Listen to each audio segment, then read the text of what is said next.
Hi there, YouTube. Hopefully they can hear me. Yes, good. Okay, great, fantastic. We're going to bring in the Twitch guys, and I know I'm a little, whatever. You ready? Here we go. Hi, everybody. Welcome to the Stratosphere Studio. I'm your host, Bill Whittle. Sorry about the hair. Hi, everybody. Welcome to the Stratosphere Studio. I'm your host, Bill Whittle. Sorry about the hair.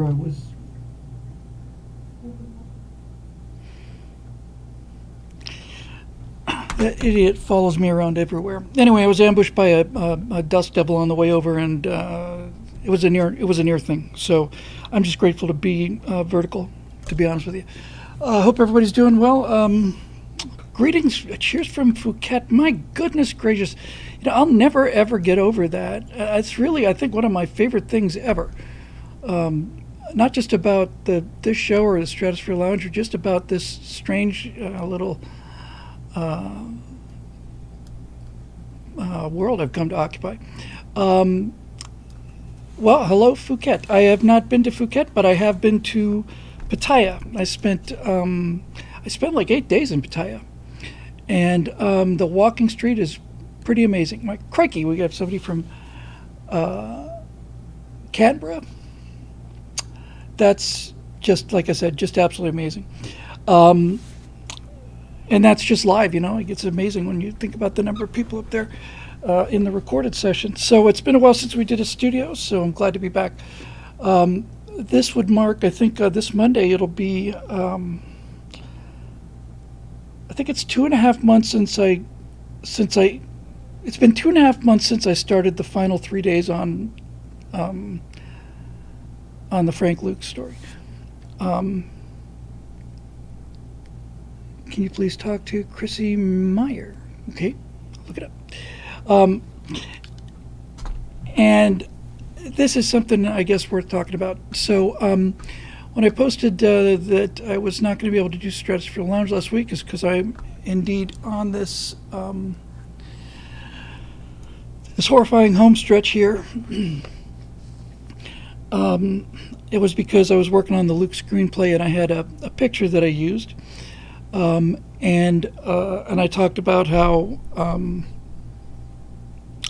when you're doing something kind of like what I'm doing, something like that is not only useful, it also can be explained. So let me just, before we get to that picture, let me just sort of back up a little bit.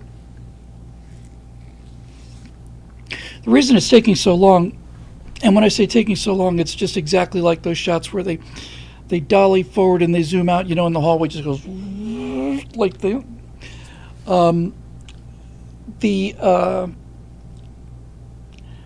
I say to myself, I've just got this, and this to do, and so then I get there in terms of scenes, and then the whole thing really just kind of comes alive, and then I don't know what else to say. It's a combination of my imagination kicking in, and also I could save a fair amount of time if I didn't have this obsessive attention to getting the details right, and I'll give you an example of that in a minute. So that all takes a lot more time than I thought, but I think really a big part of my problem is I don't write. I started writing when I want to say I was 16, I think. Might have gotten an electric typewriter, a really cool looking one. I forget the name of it. It was a real oval kind of looking thing. And I just sat up at night and I think I knocked out 100 pages a night, did a science fiction story. Oh, okay, thanks. I'd love to make a guest appearance. That would be great. If you know how to reach her, Calvin, that'd be fantastic. Anyway, so here's the deal. So I was writing like science fiction stories, started writing screenplays. The screenplay form is very, very skeletal. That's why I thought this thing would go real fast, because it's so skeletal. It's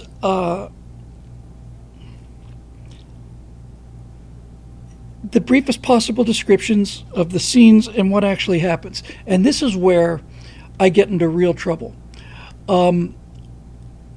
because I don't write like a screenwriter. I write like a novelist, and that's a real problem.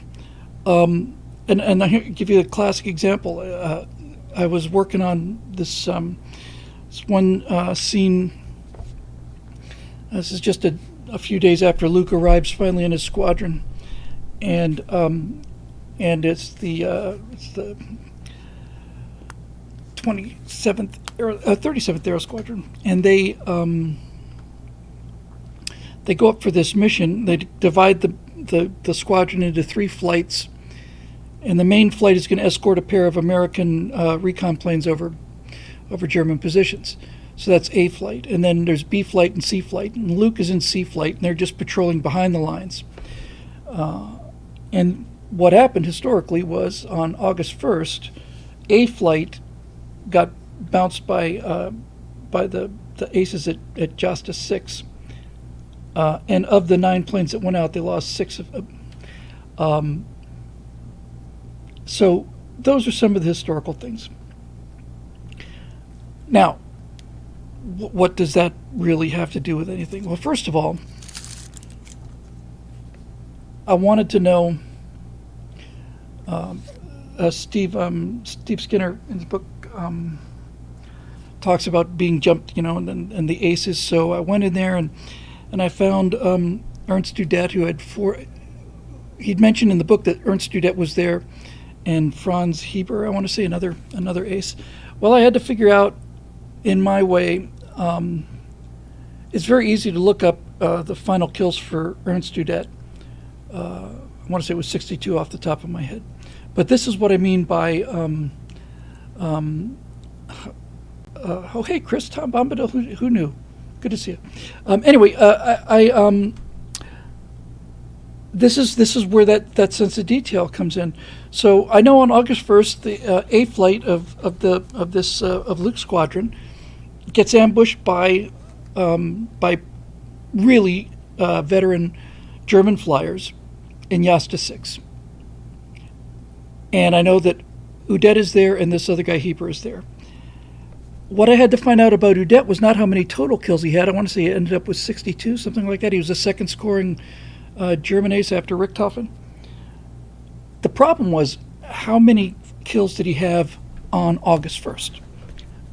That's what I needed to know, because I had to. I'm putting a lot of subtitles in here. The subtitles are there.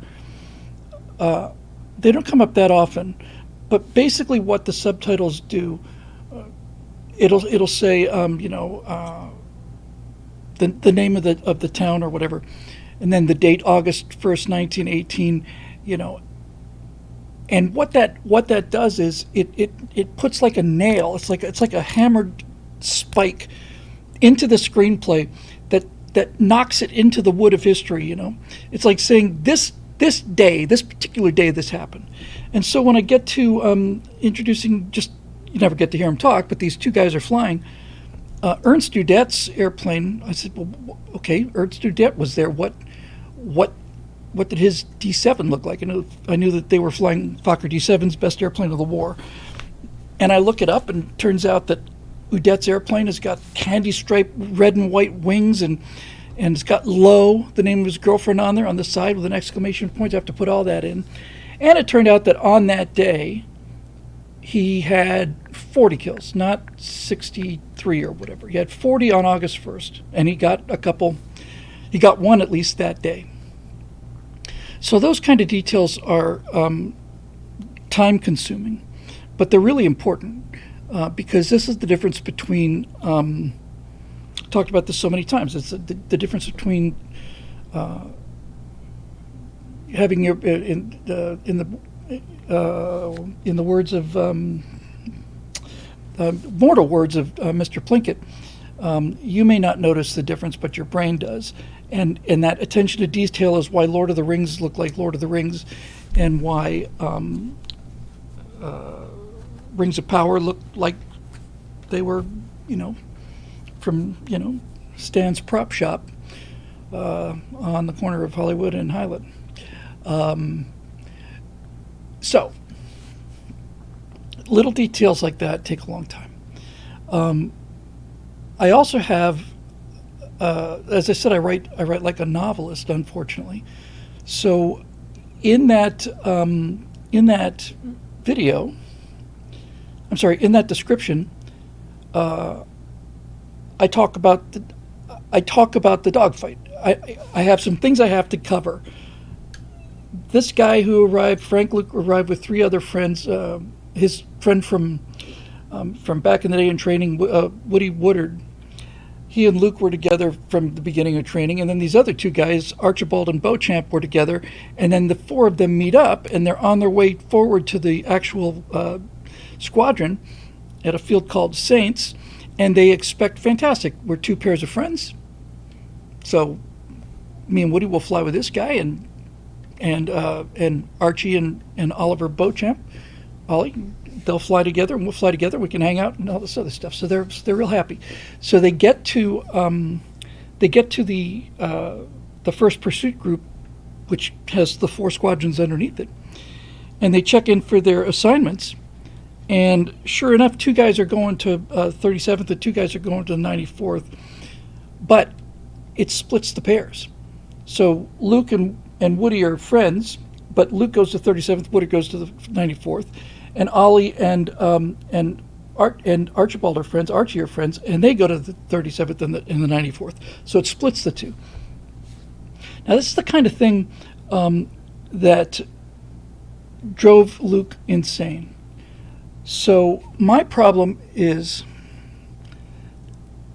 how do I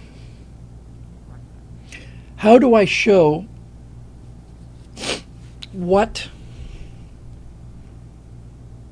How do I show? Let me back up. He thinks that it's stupid and rigid. He says it's an asset if we fly together. It's not only good for us, we're friends, but it's an asset for the Allies because we know each other's flying and so on. And he says all you have to do is change the name. And the guy there, again, I got the name of the real guy. He was almost certainly on duty at the time. Dupuy, I think I'll get to it in a second. He says, no, I can't do that. And Luke says, why? He says, because I've already done the paperwork. And Luke says, well, can't you just change it? He said, no. He says, well, I'm going to fight that. I'm going to fight this because Luke is just completely headstrong. That's the story. The main theme of the story is this guy who's a absolute individualist rebelling against the system. He's got nothing but raw talent. He is, without question, looking at it deeper and deeper. Without question, the best fighter pilot of that war by far. Nobody was even near him. He was almost like the F-22, of fighter pilots. And so that gave me a chance to do something that I needed to do. I needed to show why the Army was right. I should back up a little bit. I know this is always kind of stream of consciousness, but in any event, Dave McBooty says Richtofen wasn't better. No, there's a number of people who saw Richtofen fly and Luke fly, and they said Luke would have had Richtofen in 30 seconds. And so let me back up a little bit. We are on the topic of Frank Luke screenplay. Guys, I'm going to be on that all night because I'm going to keep this one relatively short. It's going to be exclusively about this problem. So I sent an email in today to Daily Wire and said, here's why I'm still basically working on this. The reason is, and this is the truth, the reason is because I have written 2 movies. I haven't written 1 movie, I've written 2 movies. And the problem is that neither one of these movies works without the other one. So the first movie I wrote was about Frank Luke's life from the moment he's in a state championship football game as a junior, and followed him from age 17, 18 up until about 20. And so all of this is his life prior to the war. And he's just this very, very popular, happy, independent, manly, hard-working kid, right? He's going to go far. He's really, really going to go far. And he's ended up writing a pretty decent love story too, based on his, he goes to learn to train to fly in San Diego at Rockwell Field, which is North Island now, and he's a profoundly devout Catholic, and he goes to the church service, not a Catholic church, and he sees this girl playing the organ, and he's just smitten with her. So after the thing is over, he just gets up, walks straight to the front of the room, introduces himself to her mother, asks if he can perhaps see her socially sometime, with the mother coming along, of course. And so that really happened. It really was love at first sight. They were together for 32 days, and that was it. They never saw each other again. But that's a remarkable story. So that had to be in there. All of the stuff that made Frank Luke had to be there. And more importantly, all the stuff that I liked about Frank Luke had to be there in movie one, including things like, you've got a guy who's working in the copper mines in Arizona, in Ajo. Copper mines in Ajo, big, enormous open pit copper mine, like a crater on the moon. At the bottom of that crater in August, it's probably 125 degrees. And here's this kid out there. He's working there, and he's not flying around in an air conditioned hovercraft. He's actually really working. So he has a guy who doesn't like him because he's made a supervisor, because he's a responsible young man. He's got his act together. Make him a supervisor, and one of the louts there just doesn't like him. A guy named Bream, Irishman, and Bream hates him so much that Luke is carrying a big, heavy box of iron. He's got all of these drill bits, and Bream intentionally knocks it out. Luke gets into a fight with Bream. Bream claims that and knocks him down. He's 3 times Luke's weight. Knocks him down, knocks him onto the ground, and starts beating the snot out of him, because he's been doing this for weeks to Luke. And then Bream says, well, he low blow and he got me, from behind, and starts telling all these lies. So now you're in this town of Ajo, it's not Ajo, it's right next to it. It's a little one-horse town where there's nothing to do. You go walking, you see Luke and his friend Floyd are walking down the street, and it's nothing but just dark houses, and there's a cat house there with 2 prostitutes on the porch, and then there's a guy vomiting into the sidewalk kind of thing, and there's a bar, and then in the other direction there's all these bright electric lights, and it turns out that they had just bare knuckle prize fighting there. So Luke, historically,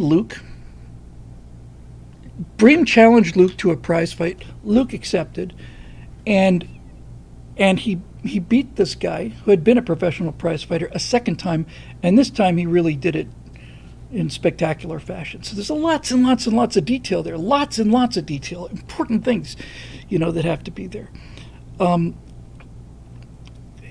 We think we're going to see a big montage of his fighting scenes, but the next time we see him, after he finds out, hey, can I come back and do this professionally? Yeah, we made like $400 that night. And the next time we see him, it's Sunday morning, and he's wearing his, it's Arizona, August, Sunday morning, but he's got his stiff collar on, he's got his tie, a vest, he's got his jacket hanging up, he's just come back from church.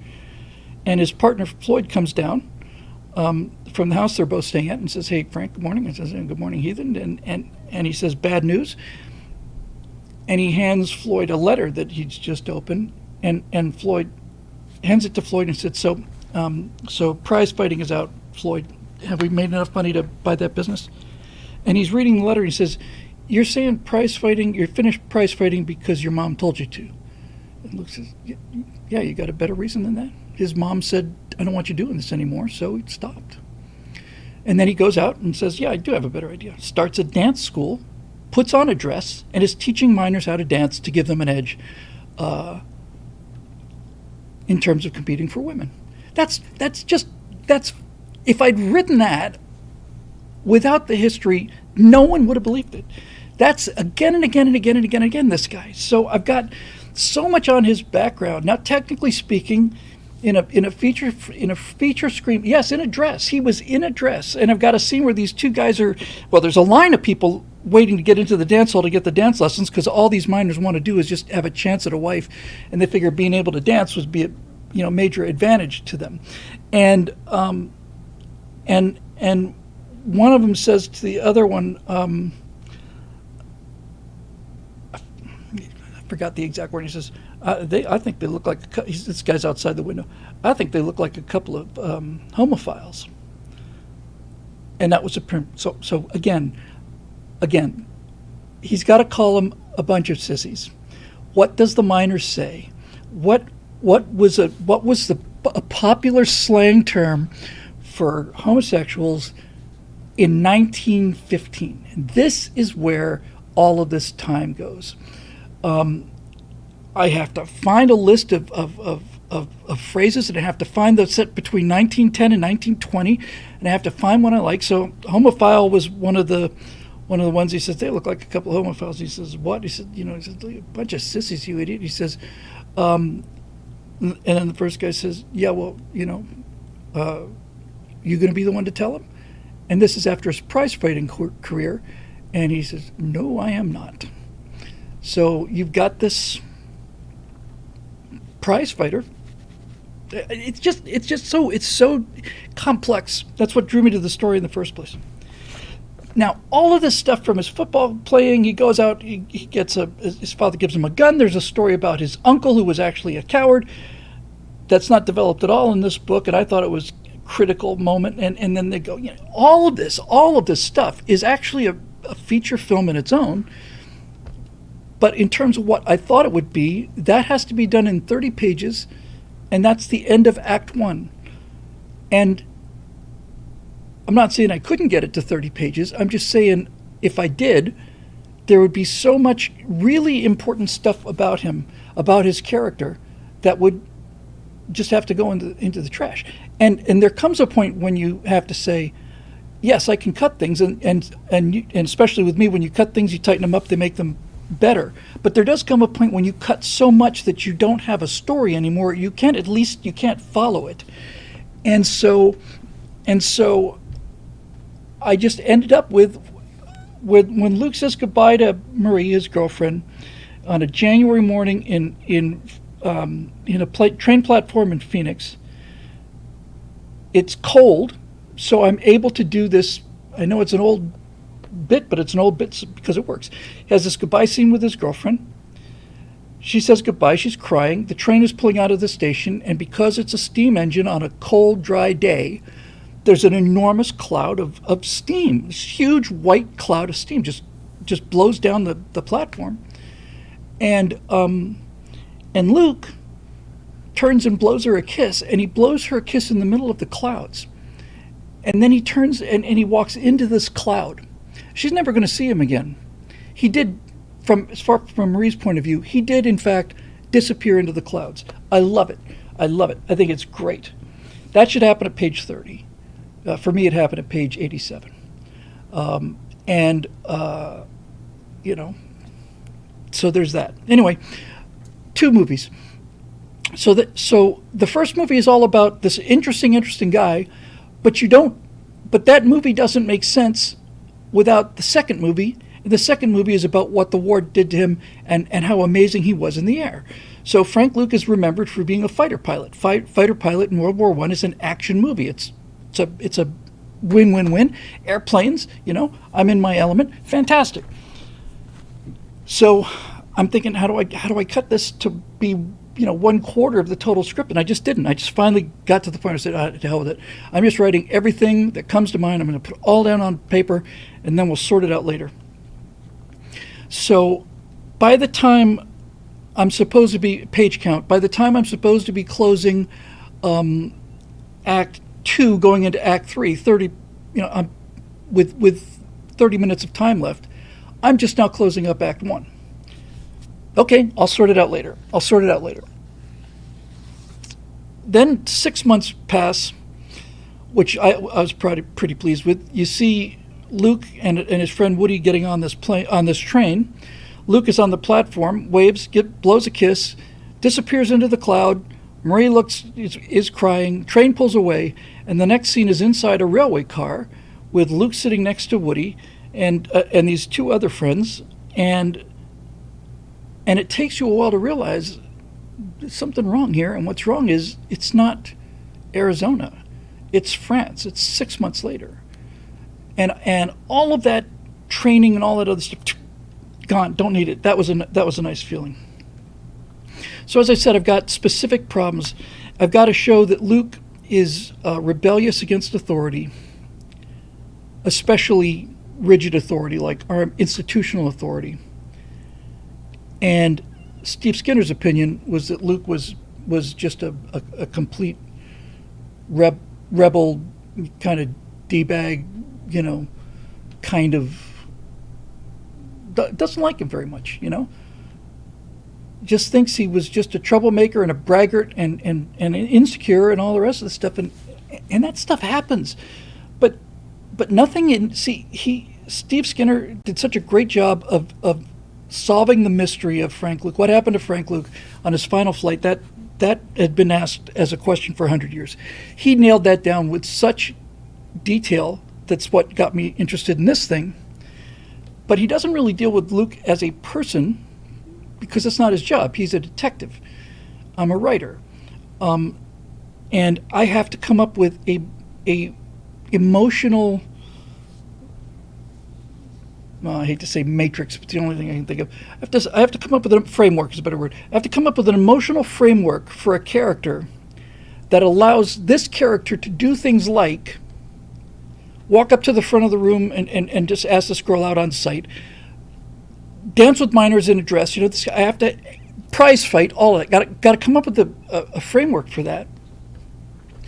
And then what the story's really about, ultimately, I guess, is how the war just bled him dry. So the first movie opens with the first scene from the second movie, which is him making this final run on this final balloon. And there's constantly flashes forward because I want people to see how happy and fresh-faced and wide-eyed that young Luke is.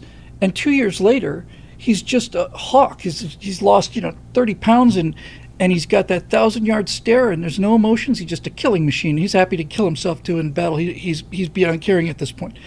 And that I needed that like slap in the face. Like, this is what's going to happen to this guy.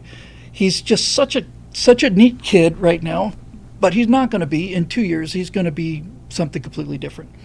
So the second movie is about how does that happen? How does he lose that innocence? So the first time, I've got to set up Luke for having rebelliousness, and you can't just come right out of the gate at full speed. So the first example of his rebelliousness, I decided to make real simple. Now, we know for a certain fact that on a certain day, and I've got a subtitle with that day, Luke and his childhood friend Bill Elder went from Phoenix to Tucson to enlist in the Army. Now, they did this 4 or 5 months after the U.S. got in the war. They were sending guys out looking for just press gangs, basically, drafting, because the draft was in place. So Luke and his friend Bill Elder, Luke's this athlete, Bill Elder's smaller, he's got curvature of the spine, He's always kind of, in the screenplay, the other guys refer to him as the runt, which Luke doesn't like. That's another thing. You got this high school football hero, and his two friends are a really physically impaired kind of smaller guy, and then the other guy who's writes poetry and is just real gentle kind of thing. It's hard to square that. So I need to show his rebellion. So they're on their way down to Tucson. Bill's real nervous. Lucas is his typical self, yapping, blah blah blah blah blah blah blah. They go into this room. There's a sergeant there with a clipboard, and he's calling out names for these guys to go to examination rooms. So he's got, Watkins, room 3, room 2, Elder, room 8, And so Bill Elder walks in there, and another couple names, and he says, Elder, and it's like present. And all these other names, here, present. And then finally he says, Luke, and Luke says, that's me. And the sergeant says, you will answer either with here or present. And Luke says, well, I'm here at present. And that gets a little chuckle from the guys, you know. Gives him the examination room, and he's walking by the sergeant under his breath says, "You can stow that shit right now, boy. You know, you can just stow that right now." Minor little act of rebellion, but you got to build to this. The second time I had him going up against authority was on Christmas Eve. He's too late to get to this Roman Catholic church. He stops at the guard station on the gate and talks to this enlisted man and asks him about where the nearest Catholic church is. He'll never get there. This guy recommends this other church that he'll meet his fiancée at. And they have this little conversation, and Luke thanks him and shakes his hand, and the guy's like really uncomfortable with this. And he says, "You know what?" He says, "Well, sir, you know, enlisted personnel are not supposed to shake hands with officers, sir." And he says, "Well, why not?" He says, "Well, I don't know, sir. I'm sure there's regulations about it." And he says, "Yeah, Army's got regulations about everything. That doesn't make any sense. I don't get it." He says, "Well, you know, I'm sorry, sir. That's just the way it is." And that scene is honest because of all the pilots who got to the front. Luke was the only one that spent time with his ground crew. He hung out with the ground crew. That also is important. It's not only rebellion against authority, it's a rebellion against authority that's kind of dehumanizing people. Anyway, now I'm going to read you a scene because I have to show. It's very easy to make Luke the hero here. It's very easy to sympathize with Luke's position. You could write this entire movie where it's nothing but a guy making a stand against, you know, mindless, nameless, numbing bureaucracy. But that wouldn't be fair because the Army's got an argument too. And so the question now is, how do I show at the beginning? This is when Luke arrives at the base. This is the beginning of the second movie. How do I show that the Army has an argument too, that it's not just plain sheer rock stupidity? So I just tease something up for you, and I'll just read you a couple pages here.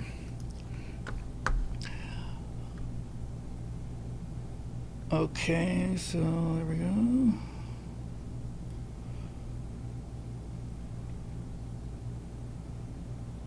Which is a nice lead-in. So they arrive. Where'd it go? Have this big argument about Spads versus Newport 28s with one of these guys, with this guy Beauchamp, one of the four guys. Beauchamp likes the Newport 28 because it's maneuverable. Luke likes the Spad because it's built like a brick outhouse, and you can't break it. And Beauchamp says, "Yeah, it won't turn." And he says, "Well, the machine guns are pointing forward." So you have this argument about maneuverability versus strength of power. And it turned out that historically, on that massacre I told you about on August 1st, when they got jumped by the German aces, Beauchamp was one of the 6 pilots that were killed, and he was the only one in a Spad. He hated the Spad. He wanted to be in the Newport 28, but the Germans got 6 airplanes that day, and 5 of them were Newport 28s, and the only person in the Spad that got shot down was Beauchamp, and Beauchamp is the guy who I've got saying that Spad's a pig. That's just dramatically good. So here's like this induction scene. So these 4 guys, Luke, his friend Woody Woodard, and then these other 2 friends, Beauchamp and Archibald, arrive at the headquarters tent of the 1st Pursuit Squadron. And I'll just read you the dialogue. So this private brings him in, introduces him, and says, "Sir, here are your new flight officers." And the guy on duty is named Dupuy. That's his actual name. He was the adjutant there. And Dupuy says, "Thank you, dismissed." Private walks out. And then he does this very mechanically because he does nothing but this. You know, he's done this thousands of times. He'll do it thousands of times more. "Gentlemen, I'm Lieutenant Dupuy, Squadron Adjutant. Welcome to the 1st Pursuit Group. Please fill out these forms." And the other 3 guys start filling them out, and Luke looks at his and he says, "Lieutenant, speaking to Dupuy, we've filled out this exact same form 3 times already just to get here today." Dupuy says, "Well, given your expertise on the subject, this shouldn't present much of an obstacle to you, Second Lieutenant." And Luke says, "Luke, sir, Frank Luke Jr." Dupuy says, "I don't care." And Luke starts filling out the form kind of sullenly, and Dupuy says, "Quickly, please, gentlemen, chow's in 11 minutes, and those at the head of the line get to pick the least rancid meat." And then a few minutes go by, and they're outside the office, and there are two trucks. One's going to the 37th, one's going to the 94th. And the guys are sure they're going to go in pairs. That's what they requested. So Dupuy says, "Lieutenant Beauchamp, Lieutenant Luke, first truck, please. Welcome to the 27th Aero Squadron. Lieutenant Archibald and Lieutenant Woodard, welcome to the 94th Aero Squadron, second truck." And Luke says, no, that doesn't make a lick of sense. Woody and I went to school together. We trained together. We know each other. That's a combat asset. The same goes for Beauchamp and Archibald. And Dupuy says, "First truck, please." And Luke says, "Can't you just simply swap the names?" And Dupuy says, "No." And Luke says, "Why?" He says, "Because I've already done the paperwork." And Luke is starting to get really angry. And he says, "Okay, I'm going to fight this." Now, here's a case where people don't talk this way in the real world, but that's why a movie is a movie. Luke says, "I'm going to fight this." Dupuy says, "Please do. Have your complaint typed in triplicate and on my desk tomorrow morning by 0600 sharp. Your complaint will originate from the 27th Aero Squadron, and it will come to me where I will open it, read it, and retain a copy. And then I'll pass it on to the 1st Pursuit Group, where it will also be opened by Major Hartney's adjutant, which would also be me, where I will open that letter, read it, and retain a second copy for the 1st Group records. It'll then go to the adjutant of Major Atkinson, CO of the 1st Pursuit Wing, who will open it, read it, and retain a copy. He will then have the original sent by courier, possibly under enemy artillery fire, to the adjutant of Colonel Milling of 1st Army Air Service HQ, who will no doubt personally hand it to Brigadier General Mitchell, Chief of the United States Army's Air Service, who likely will immediately telephone none other than Blackjack Pershing himself, commander of the American Expeditionary Forces." And Luke realizes he's just losing it. And this guy, Dupuy, is so mad that he just keeps going as these guys are walking away. And he says, "Now, of course, General Pershing may decide that a matter of such importance would require at least telegraphic conference with President Wilson, who may or may not call a special joint session of Congress in order to get their approval of Lieutenant Luke's request to redact and redo all of that so that he can have a sleepover with his dear old chum from back home. Now get in the goddamn truck." Now, nobody talks that way, but I don't know. I believed it. And I thought, this is a guy whose job is paperwork. And the reason that he goes to those extremes is because he's trying to show Luke that I can't just change the name. It's not that easy. Everything has been filed. It's all gone up. Your pay stubs are going to come down this chain of command. All of this. He's not doing it to be nice. He's doing it to get him to shut up and realize what a kind of a jerk he's being. But I just really, really like the idea that this guy sends this. He says, "Well, why stop with the 1st Pursuit Wing? Why not take it all the way to the president? Why not call a joint session of Congress to see if you can get your request to bunk together with your childhood friend there?" And I just thought that is a way where Luke certainly doesn't come off the winner, doesn't look good, and Dupuy with that final, "Now get in the goddamn truck," it's just I think it's just good. Okay, so I mentioned that that I have of Frank Luke. I've got dates and locations. I've got actions that he took.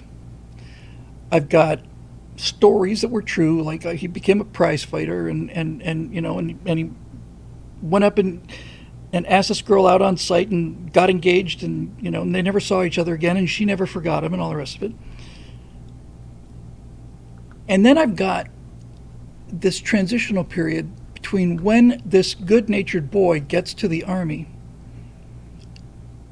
and then the whole second movie is about him becoming so rebellious against the machine that he becomes insubordinate and is ready to be court-martialed. So let me switch it over here on YouTube.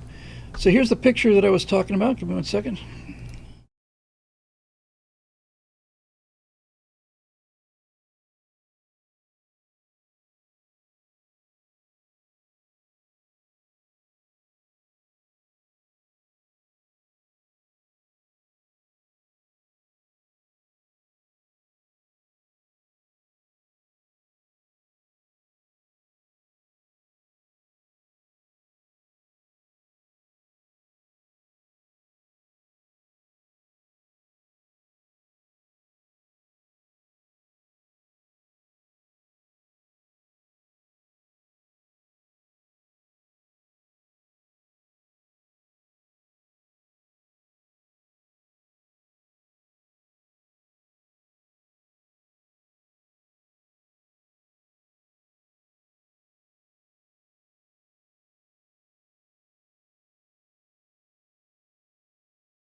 to come and save us.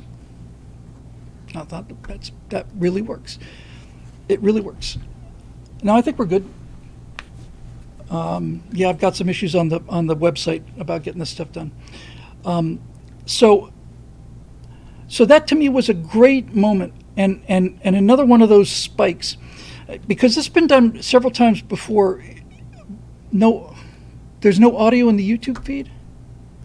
Hang on, I see audio. Oh my gosh, I'm sorry. Twitch, did you hear me talking about the picture? Guys, I'm so sorry. When I go to a new page, I have to bring in the microphone, which I've done on the Twitch stream, but I did not do on the YouTube stream. So when I went to the picture on YouTube, there was no audio. So just very, very quickly, I've got that picture of Luke with the little kids.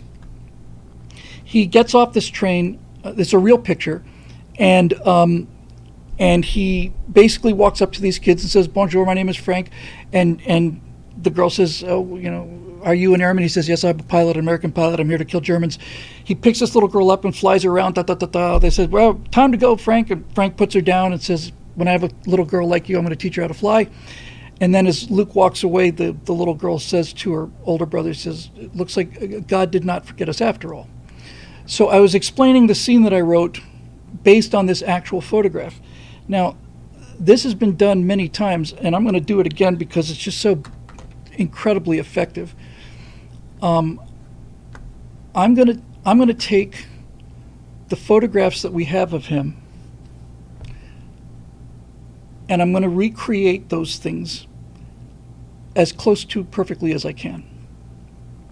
Because the ultimate connection between Frank Luke, the movie, and the reality of the guy are the photographs. And so at the end of the movie,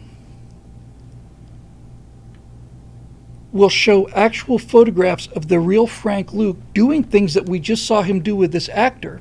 And when you see the actual guy in the exact same pose, in the exact same position, you realize, no, all this stuff actually happened. There's a real guy. And I just think that's just, really cool. So I've got, one of the things I had to do to just straighten things out in my head was make a calendar of what actually happens. That helped a lot. And as I mentioned, one of the many things again that I liked about this script was if you talk about World War I flying ace, American World War I flying ace, you get one name back, just one, and that's Eddie Rickenbacker. And when I moved to Florida the first time, came in at nighttime, and I noticed that we were going on the Rickenbacker Causeway to Key Biscayne in Miami. And I said, "Who's Eddie Rickenbacker?" It turns out Eddie Rickenbacker was the leading American ace of the war. Everybody's heard of Eddie Rickenbacker. He was famous before he went to war. He was a race car driver, and he ended the war with 26 victories, and Rickenbacker is the American ace of aces. And so that's the guy who is America in the sky in World War I, since we got in so late. And then I took a look. When I started doing this thing for America's Forgotten Heroes, I knew there was something about Luke, and it had to do with his last stand. But I had thought he was just a cold-blooded murderer, which is what he becomes, because every picture of Eddie Rickenbacker ever taken, he's just got this big toothy grin, and every picture of Frank Luke taken in the war, he looks like he's just waiting for you to leave the room, so that he can, go to the bathroom or something. He's not a happy guy. And then I started getting into what people were saying about him, and the people who flew with Luke, including Eddie Rickenbacker. Eddie Rickenbacker said he was without a doubt the greatest fighter pilot of the war. As a matter of fact, I've got something.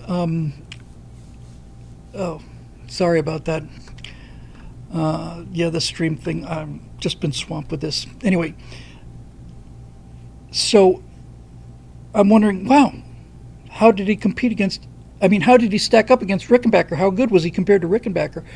And when I actually broke down the kills on a calendar, it's not even close.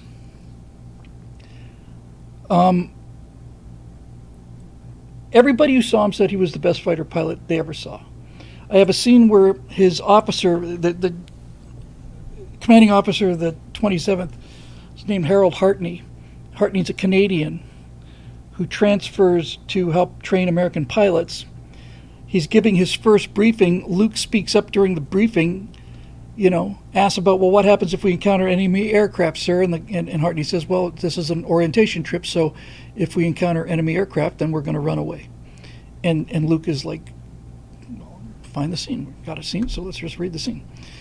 So now Luke's rebellion has to cross the line into subordination.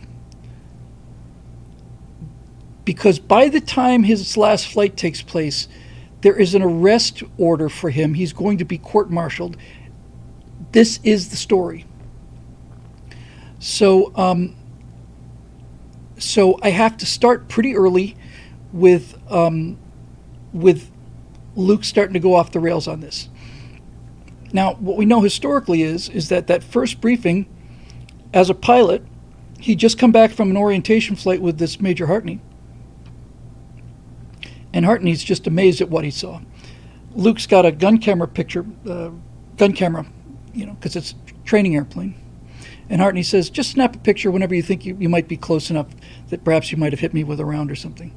And so this guy goes up there and flies with Luke, and Luke just blows him away, Hartney starts off by saying, okay, I want you to practice let's start with you in front of me. I'll give you a hand signal. I'm going to drop back 100 yards. And then when I wave my arm, I want to see the best evasive maneuvers you've got. And so this is on the ground. They're briefing this on the ground. So they get up there and you got these two planes, and Hartney takes his plane back, his Newport back behind Luke about 100 yards, and he waves his arm, and Luke is looking back, gives him the thumbs up, and Luke starts like this gentle turn to the left. So Hartney keeps him in the gun sights, and then Luke kind of slowly reverses and starts this gentle turn to the right.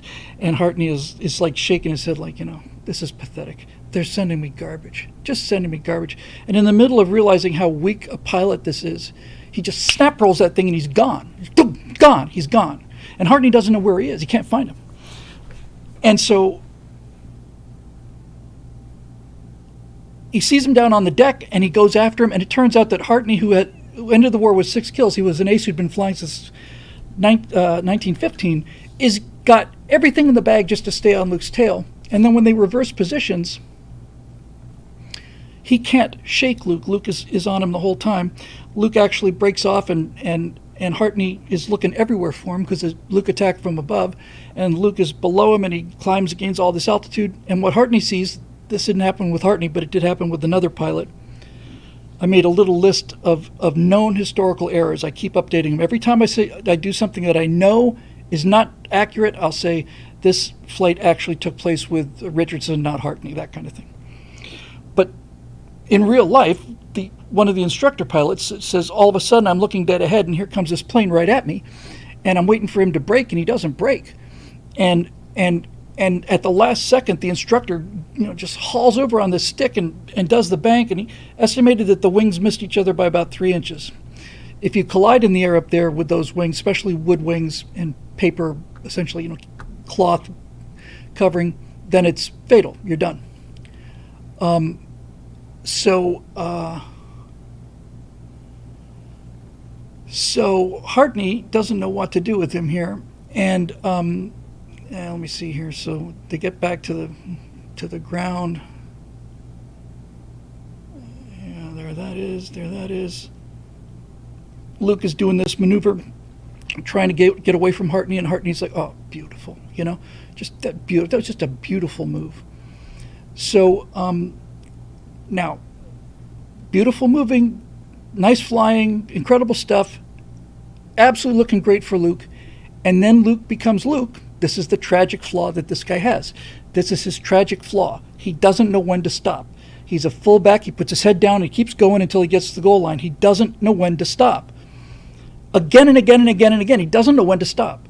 And so he ends up with a very nearly fatal head-on pass, with his squadron commander. And so they get off the plane, they land,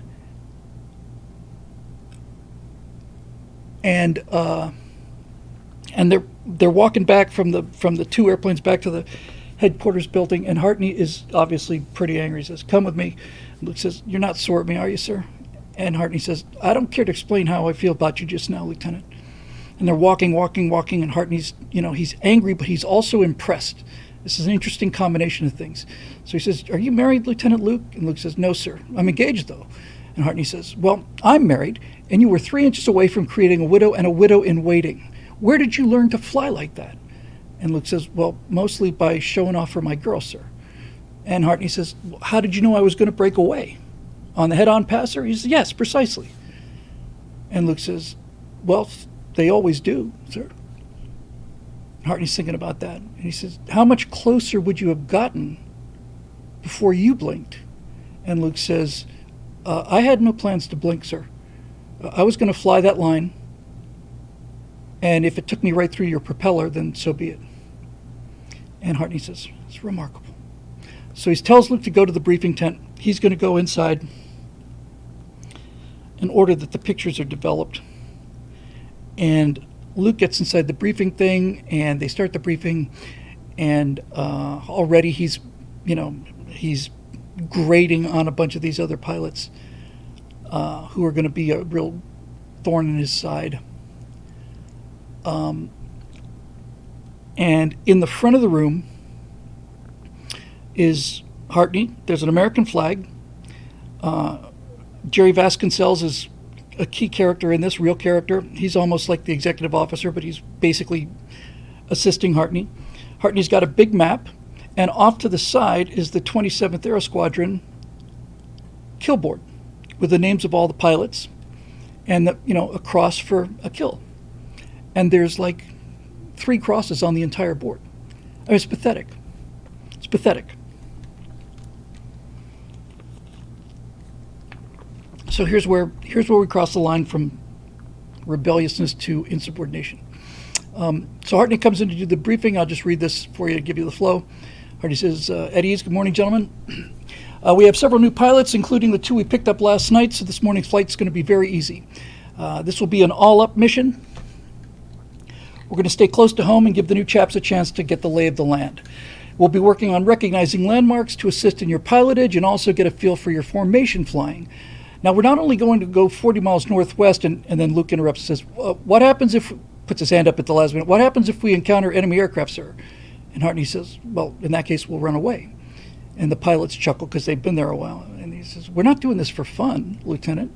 This is a familiarization mission, and bringing everybody back is the objective of that mission." And Luke is plenty angry at this, because he's been kept out of the fight forever. And Luke says, "Sir, I'm obviously new here, but are you actually serious? With 20 aircraft, we just turn tail and run?" And Hartney says, "Yes, Mr. Luke, that's exactly what we would do, because that is the objective of today's first patrol." So Hartney starts talking, confers with Vasconcells. "It's not too terribly high today, gentlemen. I should think about 8,000 feet ought to do it, don't you, Jerry?" Vasconcells nods. "High enough to get our general bearings, but low enough to pick out individual." And then Luke comes in again, and here's where he crosses the line. He says, "Is that why the scoreboard is so low, sir?" Actual gasp about that. Hartney says, "Would you say that again, please?" Luke, not backing out, says, "Is that why the squadron scoreboard is so low?" And then Hartney says, "All right, look, most of you have heard this before, but I'm going to say it again anyway because it's important. Statistically, not to mention historically, 3 out of 4 of you in this room right now will not have this." There's 20 people in the room. 3 or 4 of you in this room right now, not out of 4, 3 or 4 of you in this room right now are not going to have the skill necessary, and you're going to wash out of this squadron and get transferred back to the bloody infantry. For another 6 of you, let's say, your first encounter with enemy aircraft is also going to be your last. 4 out of those 6, you won't even see the enemy. 1 second, you're just flying along, all full of excitement and quite alive, and the next instant you are dead. And you'd be quite surprised to discover how far a fully fueled machine can fly with a dead pilot. Now, of those 6, the other 2 will either bleed to death at 12,000 feet or plummet that same distance on fire, plummet that same distance with your face and hands on fire. You know, I've done quite a bit of research on this over the course of the war. It's shocking, really, but the data are crystal clear. If you survive your first 10 patrols, let's say the next 2 weeks, then your chance of seeing home again goes up dramatically, very dramatically. The names you see on that board, Lieutenant, are those of the few men who've survived 10 missions. You have no idea how many names we've erased, dozens of them, scores of them if I had to guess. I would say you're probably perhaps 7 or 8 of you now in this room will be alive when the war is over. That's under half. That's well under half. And Hartley says, so the objective of today's mission is to reduce the number of missions you need to survive by 1. This morning, I'm hoping to give you the first one for free. Any questions? And okay, so you know, this is a balanced fight between Luke and authority, and it's got to be balanced. One of the reasons that Crimson Tide is one of my all-time favorite movies ever, and I think probably my favorite film to talk about in terms of screenplay structure, is because Crimson Tide doesn't work unless that this. If you spoiler alert, did my resolution go down for you guys? Because all of a sudden I'm looking at myself here and I'm seeing like next to nothing.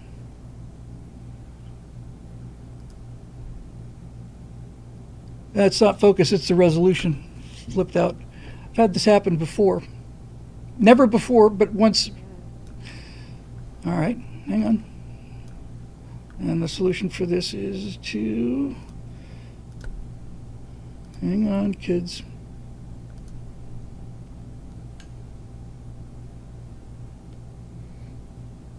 Properties. Hang on, just to change the resolution, it should pop back again.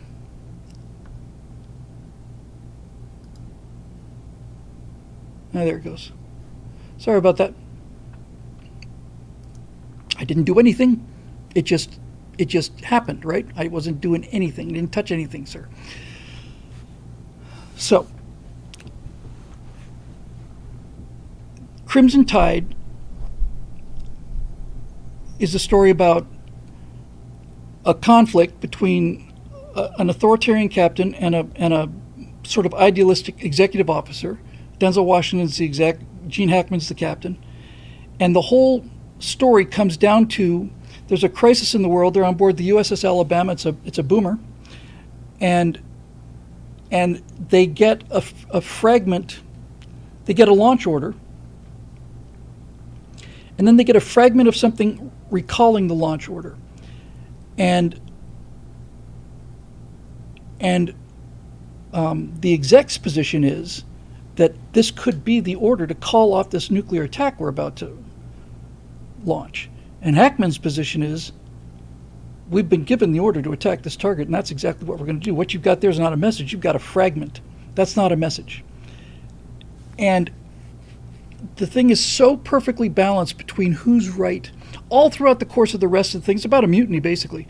It's just so perfectly balanced, because if it tilted one way or another, if it was obvious that either Hackman was right or Denzel Washington was right, if it was obvious that they were right, then you wouldn't have a story. But this is about a mutiny on board a U.S. nuclear intercontinental ballistic submarine. This isn't the Bounty, and these aren't conscripts. This is the best we've got. What would it take to create a mutiny on board a boomer? And the author found the perfect balance, where both of the actions of the captain and the actions of the exec seem reasonable to me. And that's the balance I'm trying to find here. No, Caledon Society. Yeah, he's reciting lines from Hackman, because this Denzel Washington, this young exec, is, he's kind of new school. He's kind of like, he's kind of about, inclusion and feelings and all the rest of it. So he goes to the captain and says, basically privately to the captain, he says, "Sir, I think maybe you're being a little bit hard on the men in Caledon Society." Just put the lines up there. He says, "I just think it might be easier if we were to just back off a little bit. Call to drill in the middle of a fire, and I just don't know if that was really the thing to do to stress these guys out so hard." And then Hackman, whose authority has been challenged, just immediately walks up to the microphone And on the 1MC, he basically says, Mr. Hunter tells me that morale is low and that the crew is on edge. That's what he put up there in memory.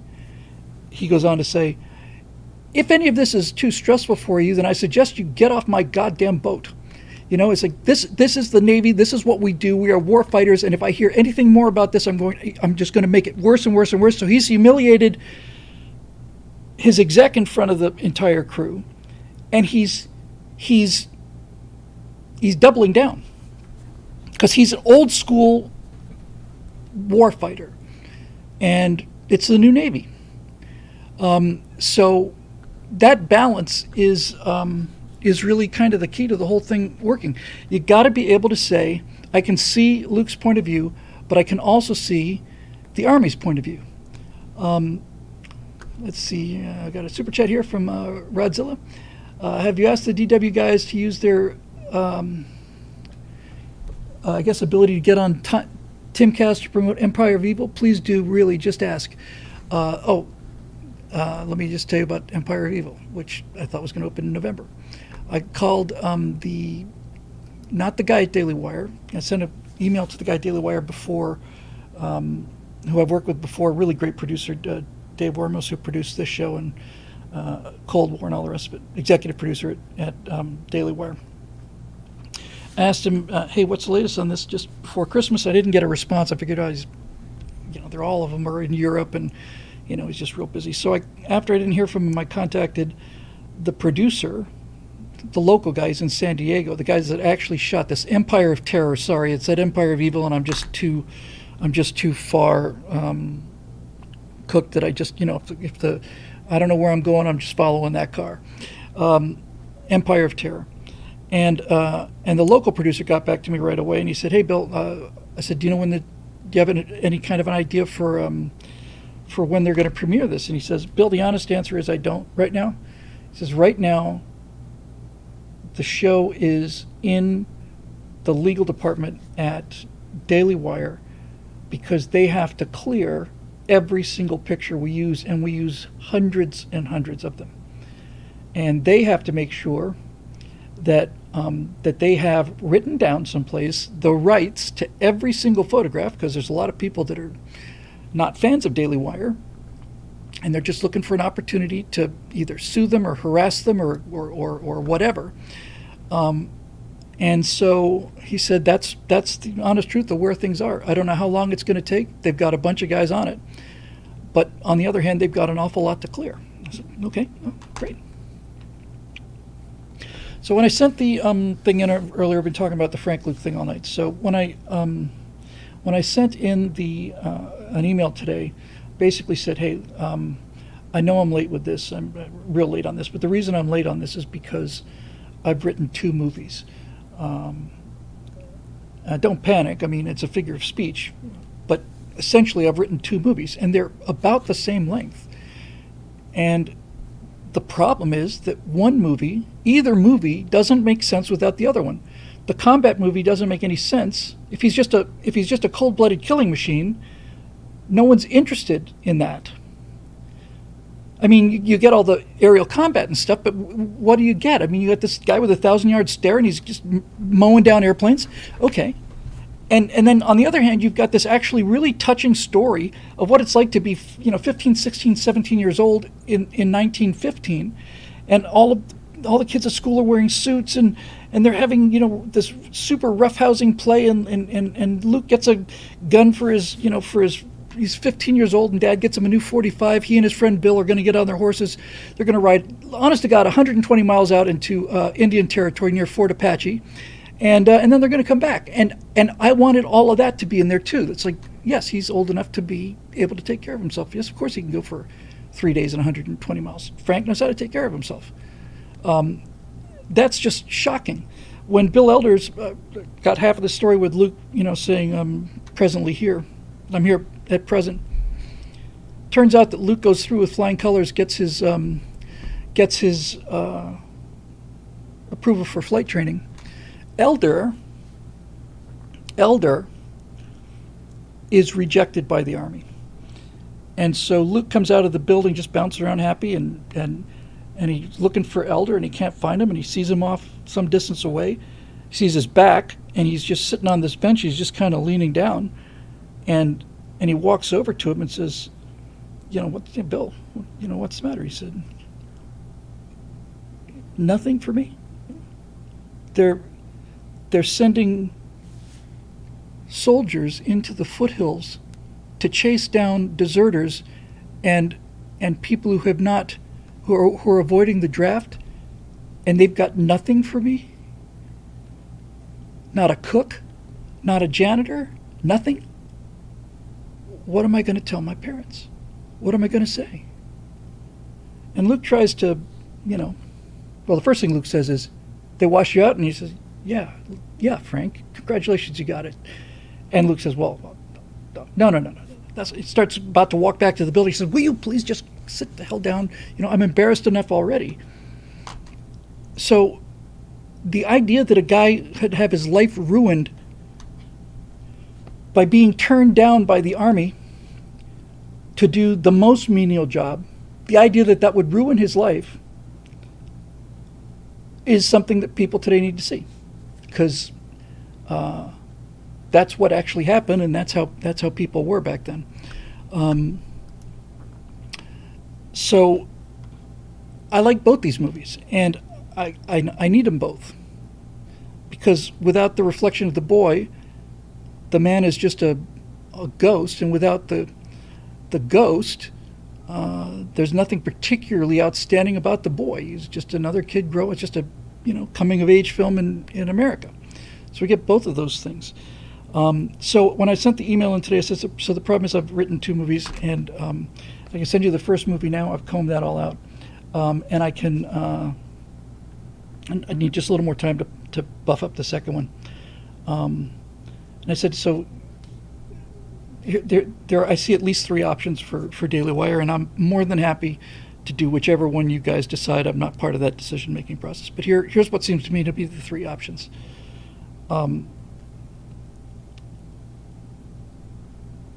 was a third option. Option 1 is to take these 2 movies, smash them together, cut everything that's not necessary, and come out with a 120-page screenplay that would run an hour and a half, hour 40 minutes.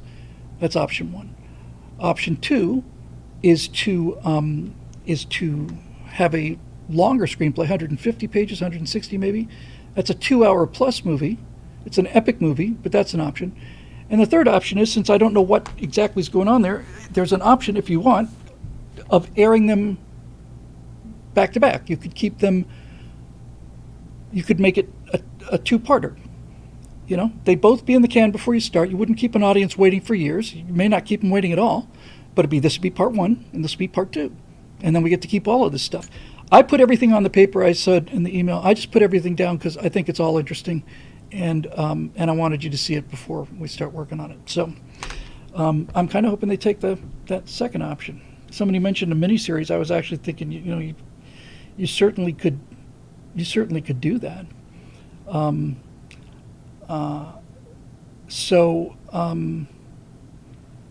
Yeah. So that's where that stands now. So I'm hacking through this second movie,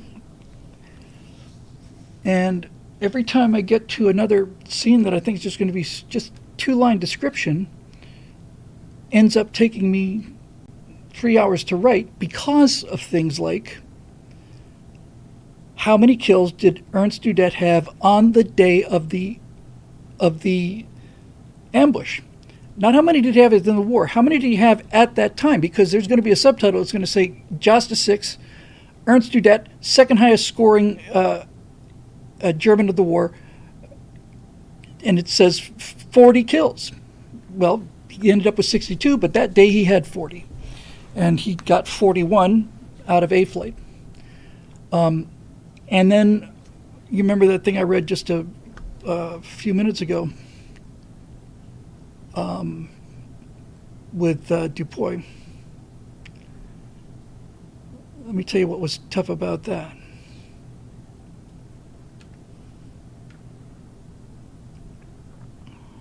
Hang on. okay, so Dupuy gives this whole thing about passing it up the chain of command, right? So he says you'll go to your complaint will originate from the 94th Aero Squadron. I'll open it and keep a copy, and then it'll go up to the First Pursuit Group, where I also will open it and keep a copy. And then he says, then I have to go to then it'll go to the adjutant of Major Atkinson, who's the CO of the First Pursuit Wing. And it turns out I had to find out who was CO of the First Pursuit Wing, and it turns out it was a guy named Major Atkinson. He'll then have the original sent by courier, possibly under fire, to Colonel Milling, who's that 1st Army Air Service HQ, who'll pass it on to Brigadier General Mitchell, that's Billy Mitchell, then to Pershing, and then to Wilson, and so on. So I spent 2 hours finding order of battle for World War I and the order of battle and where does the 27th fit in that order of battle. And I needed it for 2 reasons. I needed to know how many branches would have to go up, and I also needed the names of the actual commanders who were commanding at the time. And that is that kind of Orson Welles obsessive attention to detail that takes an awful lot of time and in many cases would be considered, unjustifiable use of time. But to me, that's the difference between a good movie and an okay movie. Everything has to be right. I had to find the kind of truck that they would be driving in the mine. I had to find the kind of car that Marie's mother would take them around for their drive-in on Christmas Day. I had to find it. I had to have it in my mind so I could see it. And so I'll just wrap this up and this show up with this other aspect of kind of guilt that I'm feeling about this, because it's a historical project. And I'm not really guilty about it. It's just that I'm inclined to want to get guilty about it. And I need to kind of talk myself back down to earth here. So that speech of Dupuy, for example, nobody talks that way. Frank Luke is much more articulate. My Frank Luke is more articulate than I'm sure Frank Luke really was.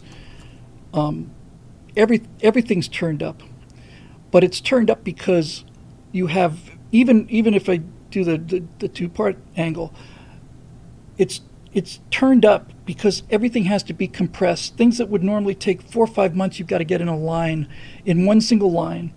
And so that's part of it, is you just got to immediately up the contrast. For example, in the briefing, Luke says, was that why the scoreboard is so low? Now that's not what happened, but what did happen was, at that first briefing, Luke was making faces and kind of laughing and rolling his eyes and all the rest of this stuff. And he was looking at the scoreboard, and people were saying he was clearly looking at the scoreboard. He was obviously not. So he didn't actually stick his hand up and say, is that why the scoreboard's so low? But that was what was going on inside his head. There's no question about that. That's what actually was going on inside his head. And he's goofing off. He's just kind of doing this whole thing. And all the pilots, he's been there for an hour, and everybody hates him because he's just becoming a show-off now, because he wants so badly to prove what he can do. He's cursed by being exceptional, and he knows it. And so that kind of thing is justifiable.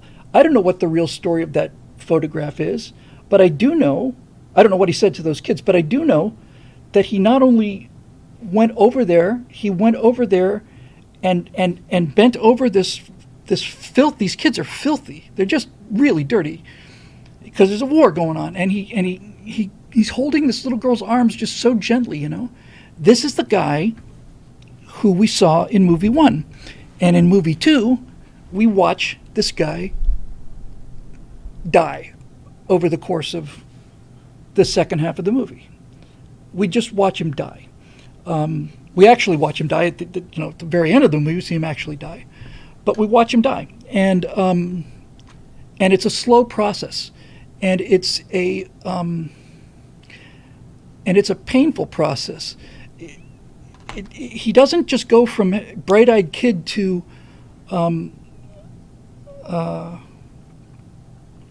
to burned out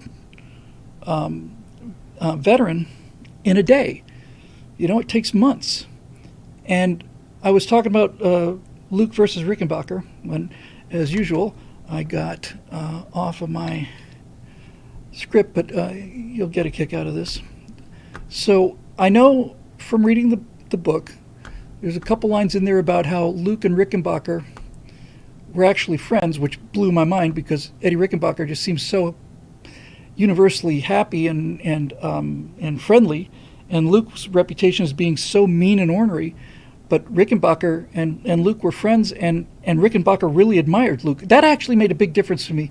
When I heard that Rickenbacker really admired Luke, that really changed something in me. So then I had to figure out, okay, not only do I need to know what Luke's score is on a day-by-day basis, because there is a competition, and it's a public competition. It's in the newspapers. Who's going to be America's ace of aces? Well, Eddie Rickenbacker, blah, blah.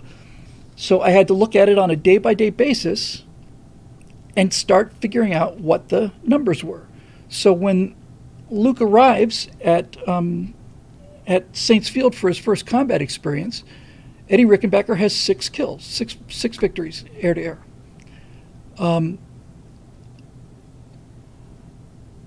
Luke shoots down a plane. There's no question he shot it down, but it's never confirmed, so he doesn't get credit for it. So it's 6-0, Rickenbacker. Then this movie's called The Streak because of what happens between September 12th and September 29th. Frank Luke shoots down 18 planes in 17 days. So on the 12th, Luke gets his first balloon. So now it's 6-1. Then on the 14th, Rickenbacker gets another kill, but Luke gets 3. Luke gets 2 balloons, so his score is now 3 balloons. Rickenbacker's got 7, so it's 3 to Luke, 7 for Rickenbacker. Then on the 15th, Luke shoots down 3 balloons in one day. Now it's Luke 6, Rickenbacker 8, because Eddie got another one. And then there's another flight where Luke gets another 2 balloons, so now it's 8-8. Now they're tied. That happened on September 16th. These are the things I need to know. And then there's more repairs and stuff, so it's 8-8. And America now has two heroes that are in the fight for the position of Ace of Aces in this new American offensive, Meuse-Argonne and Saint Mihiel and all this other stuff. And it's in the news. So it's 8-8 on the 16th. Rains on the 17th. On September 18th, Luke gets 5 aircraft in 6 minutes.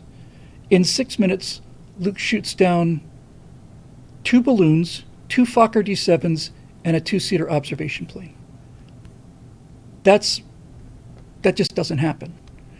So now it's 13 for Luke. Rickenbacker's still at 8. On the 25th, Rickenbacker gets another one, and then he gets another one on the 25th, so it's 13-10. Then on the 26th, Luke gets 1, Rickenbacker gets 1, it's 14-11. Then on the 28th, Luke gets 2 more balloons, Rickenbacker gets 1. And then on the final day, Luke gets 2 more balloons. So when Luke dies, he's got 18 kills, and Rickenbacker has 12. So he didn't just end up edging it out. He just blew through it. And I did the math on this. Now, Rickenbacker, to be fair, was grounded for several months, 4 or 5 months, because of an ear infection. But if you want to just take the total number of time it took for the scores, Eddie Rickenbacker, up until the time of Luke's death, Eddie Rickenbacker got 12 kills in 152 days. For 3 or 4 months of that, he was out of the war, but it took him 152 days to get 12 kills. Luke gets 18 kills in 17 days. And that's why he was the greatest fighter pilot of the war.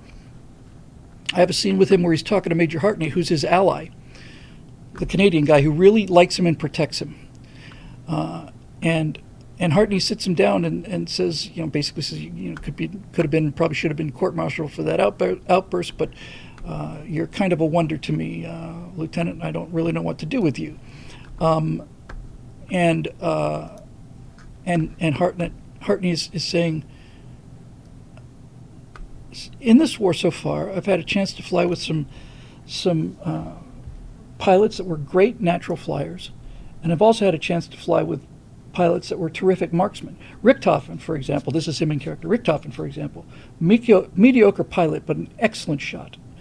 Albert Ball, on the other hand, was a brilliant pilot, but he would just spray bullets out there and hope that something happened. But you are not only an excellent pilot, you're an excellent shot. I don't know what to do about that. I've never seen that before.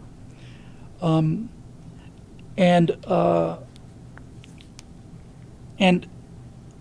so here, this was, of all the moments ahead writing the script, I'll tell you one of the ones that was the most satisfying to me. So after Luke dies, he's got this 32-day romance. They pledge each other eternal love. Luke is in Paris for almost a year, I guess a little less than a year, and he never cheats on her. And what's even more incredible is, after he gets the 5 in 1 day, his commander, Hartney, orders him to go on leave. He orders him to go on leave. And so Luke has a 5-day pass for Paris. And when he gets to Paris, he's famous. He's in all the newspapers. He's a handsome, good-looking guy. So Frank Luke is now a celebrity in the city of Paris. And he not only does he not waver, he just is real uncomfortable with it, and he goes home 3 days early. He goes back to the field 3 days early. He's just not interested. So he keeps true to Marie. So I'm thinking, all right, I've got this love story that ended back at the end of the first movie. I've got letters back and forth between the two to keep her kind of in the consciousness, as it's going on. How do I close out the love story? How do I close out the story of Marie? Well, it turns out that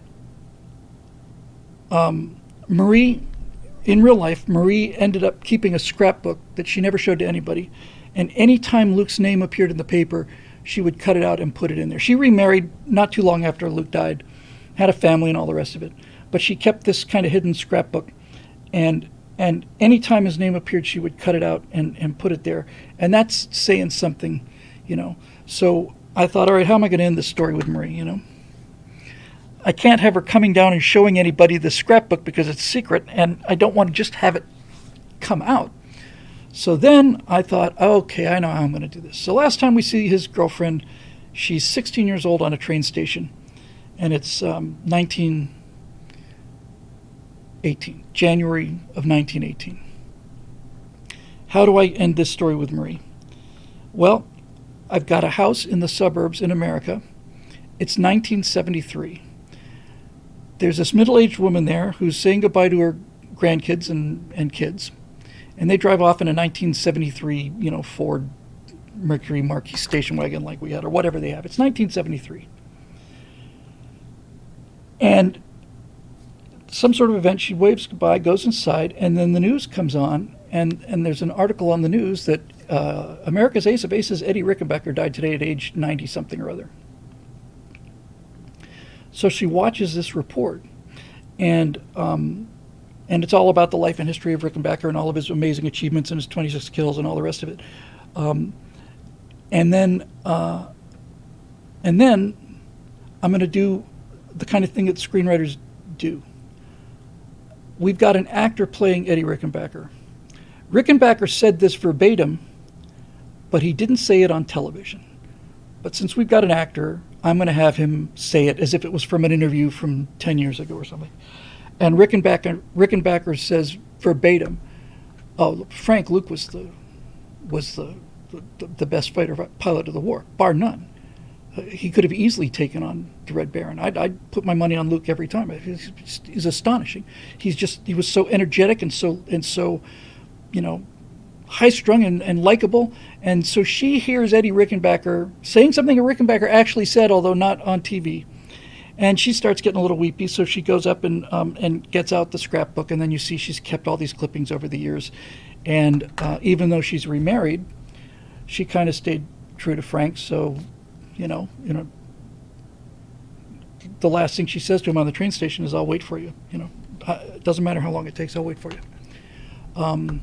So that's kind of where I am with this script. I think it's just a really good script. It's just the never-ending story. I just keep getting to the next scene thinking, okay, I've only got I've got 7 scenes to go. I do the next scene, I realize I should have 6 scenes to go, but I've actually got now 8 now because something else has happened or something like that. But I've got the calendar now, and now it's really pretty mechanical. Now he's in the squadron. All the personalities are set up. All of the power relationships are set up. Now it's just the actual streak. And that's why the movie's called The Streak. Because we've been subtitling everything, and then on 12th September, Luke gets a balloon on a foggy day, and then a subtitle comes up and says, number 1, balloon, and here's the area. September 12th, the streak begins. Number 1, balloon, blah, blah, blah. And every time he gets a kill, we don't go to black screen or anything. We just get a subtitle saying he shot down this aircraft at this time in this location, and boom, boom, boom, 17, 15, 16, 17, 18, 19, 18. And the streak dies when he does. But 18 aircraft in 17 days. Remember, when Luke got to the squadron, there were maybe 4 or 5 kills for the entire squadron over the course of a couple months. 4 or 5 kills on that board, maybe. And Luke comes out and says, I have him saying that. I have him saying before the briefing, he says, Hartney, Hartney is, you should give him more respect. Frank, he's an ace. I mean, the man had 6 kills. He says, yeah, but the last one was a month ago. And this is before Hartney befriends him. He said, yeah, but the last one was a month ago. He says, 6 kills, I'm pretty sure I could do that in a day. And everybody's just, laughing at him and hating him for being a braggart. And he pretty much does it in a day. He's as good as his word. So that's it. Are any pictures of Hartney? There are pictures of Hartney.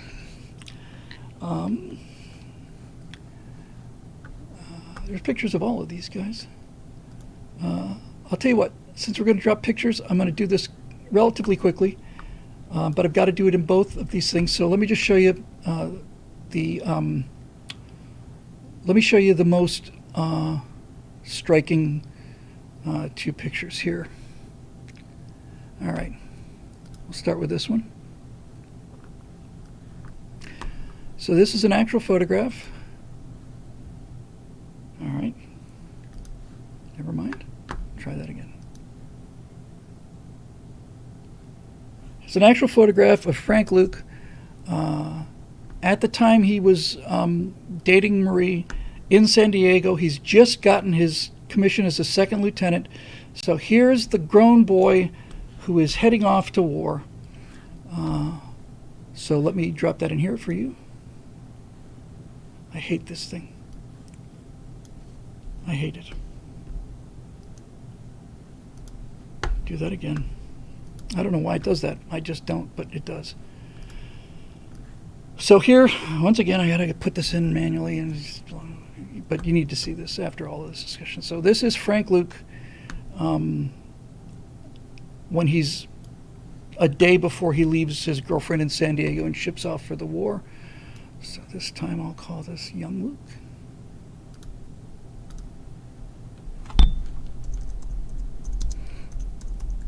And this time I'll drop it over the live stream so that we don't lose the sound. So here it comes into Twitch. This is Frank Luke on his graduation. Make that a little bit smaller.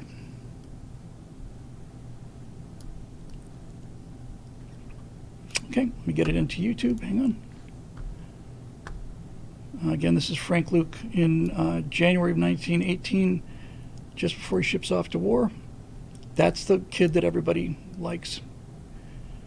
And then I'll show you the most famous picture of Frank, which is taken in front of his aircraft, and he just looks like such a, sourpuss.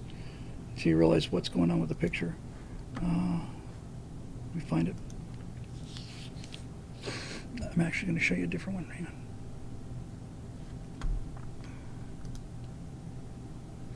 Look at that face.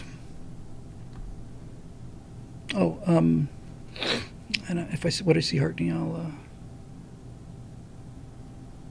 grab him too. Hang on, it's worth the wait.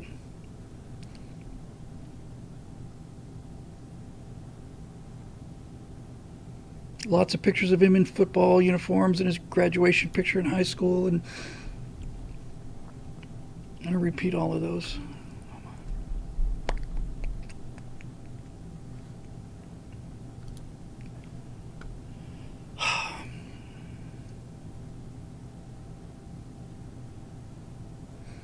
All right, this is him. This is Frank taking the day that he got 5 aircraft and also lost his wingman and only friend, who was his partner, Joe Werner. This was the day that Luke got 5 kills, but the guy who had been working with, only 2, they were both outcast together in the squadron,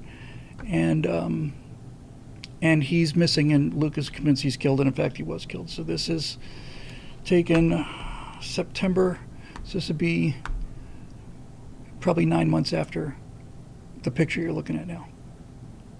So this is what 17 days, 18 days did to Frank Luke. So here he is on the day when he got the 5 kills. He's only got 2 more flying days to live and probably 4 more calendar days to live.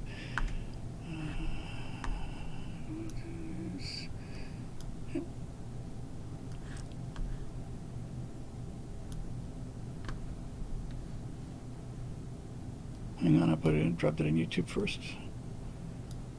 I think it was there. There we go. Okay, so hang on, Twitch, here it comes. Here's Frank Luke, as I said, a couple days before he was killed. And this is what that did to him. That's pretty remarkable. And he's gone. You know? I mean, you can look and see the bags under his eyes. He's lost a lot of weight. His lines are much more angular. But the thing that I couldn't get over was his eyes. I mentioned this several times. It's like the light has gone out of his eyes. And he really is kind of dead man walking. And it's just such a, I don't want to say it's a tragedy, it's such a trivial term, but let me see if I can find one more. I think that's the most striking one. All right, hang on. I'll show you the most famous picture of him that was taken about 18 hours after this one. Sorry, before this one.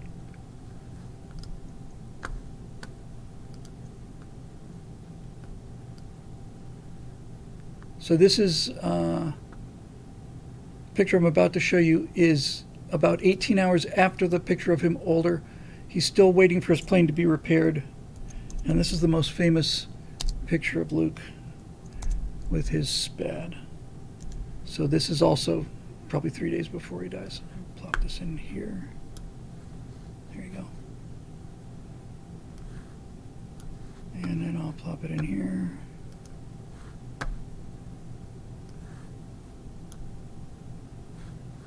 Oh, come on.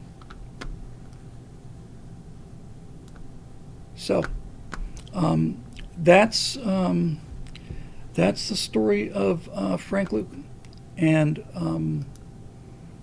the greatest fighter pilot of the war, and arguably the greatest fighter pilot ever lived. Nobody knows him. No one knows him. No one's ever heard of him. Luke Air Force Base is named after him. I'll bet you most of the people at Luke Air Force Base have no idea what he did. And I mean to make sure that somebody knows what he did. Because he, I don't know. I was about to say he deserved better, but I guess they all did, you know. I guess everybody that was lost in that war, any other war, probably deserved better. But, hang on. But He was a real, genuine hero, and he refused to. You couldn't break him. He would not be broken by the Army, and that was the best thing he did and the worst thing he did. Trying to think of an actor to play him. He's only 20 years old, 23, 24 years old now, in movie 2. And of all the people I could think of, and obviously he's way much older now, but young Barry Pepper is the closest I could think of to have that kind of distinctive looking face, something for a face. It's not just another face. I think young Barry Pepper, like Barry Pepper in Saving Private Ryan, would have been perfect. And so if the movie gets made, we're going to have this scene. Reason Luke is looking so pissed off in the picture with his airplane is it's overnight. His friend his only friend really is still missing. He's waiting for a ride to get back to the war. The publicity people, it's essentially like paparazzi after him.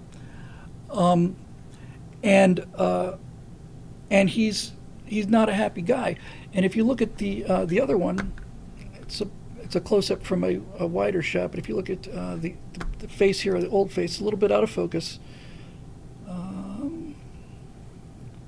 Hang on. Yeah. So if you look at the face on the right there, and that expression, this is all I ever knew about Frank Luke. I didn't see the young pictures till I started doing the research. I saw this picture and the one of him in front of the plane.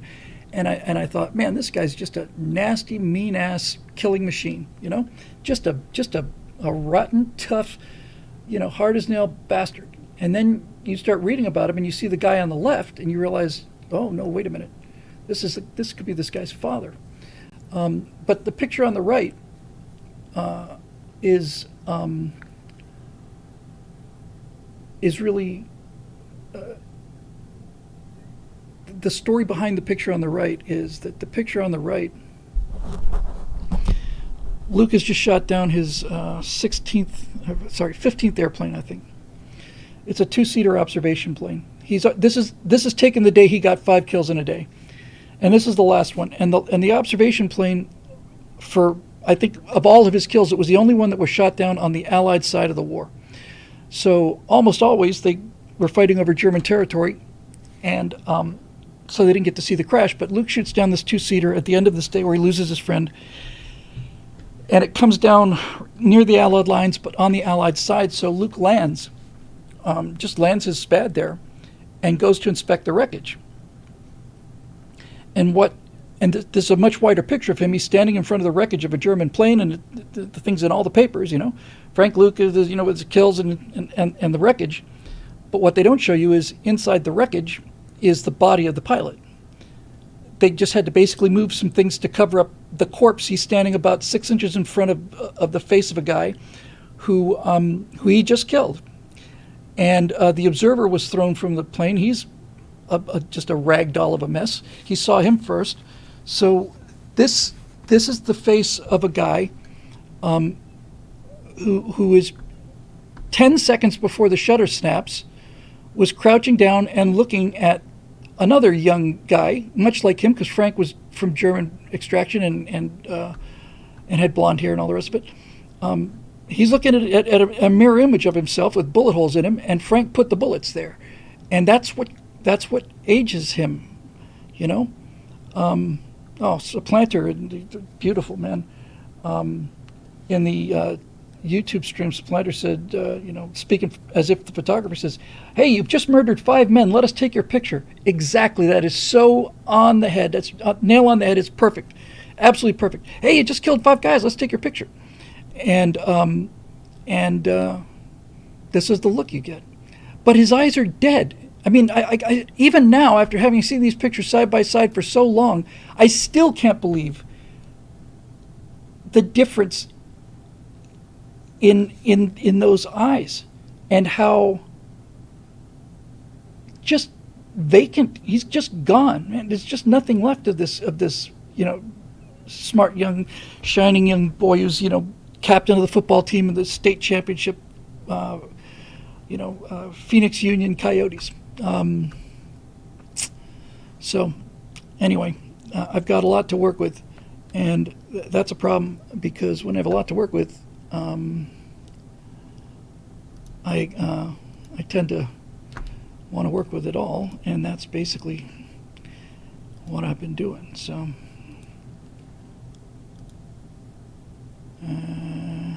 come on, where are you? There we go.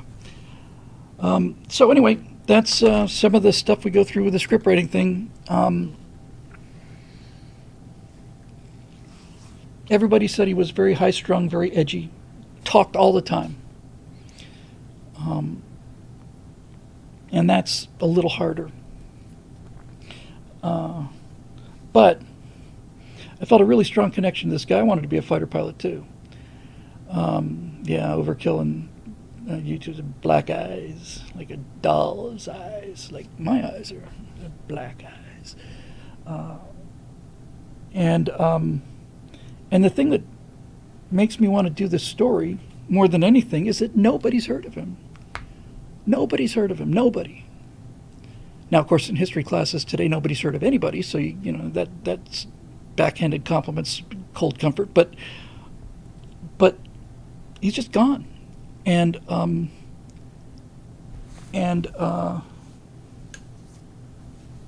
you know, that's that. Here's an interesting question. Sorry.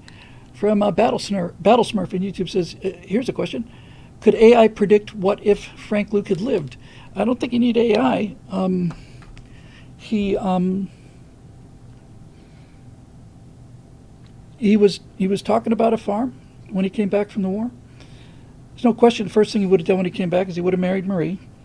I have a scene during their courtship, which is kind of fun. Actually, that whole little love story is actually kind of fun, and I thought was not bad.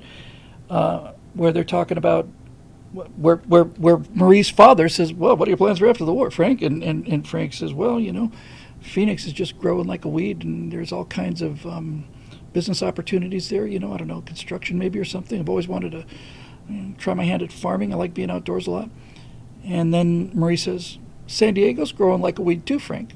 And he says, "Yeah, it's incredible here. It's unbelievable here. I really like it here." And he looks over at Marie and she blushes. And so I think he would have ended up in one of those two places. He was not a real, he was a real popular kid at school, but he was not a social butterfly kind of guy.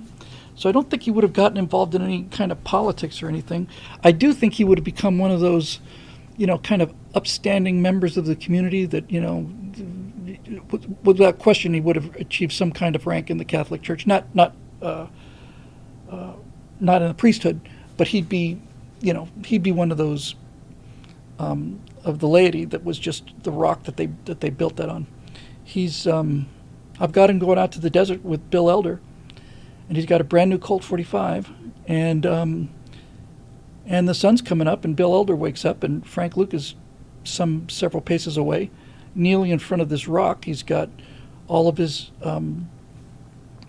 all of the things he needs for a Catholic Mass, and he's just praying fervently, and he never gave that up either. So it's, you know, just wild. There's some things in there that I see that Steve didn't see because I'm looking at it from an entirely different perspective.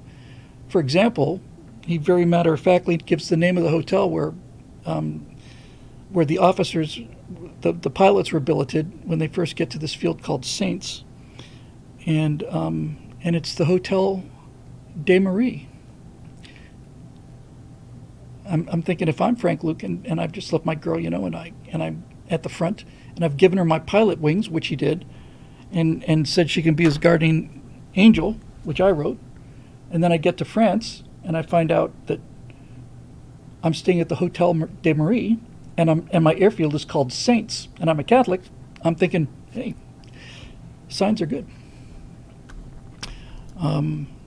But the guy, you know, he had to wait for 3 months before he got it. He had to take abuse from everybody. He was talking about the big stuff he was doing. I will do that, Eric, thanks.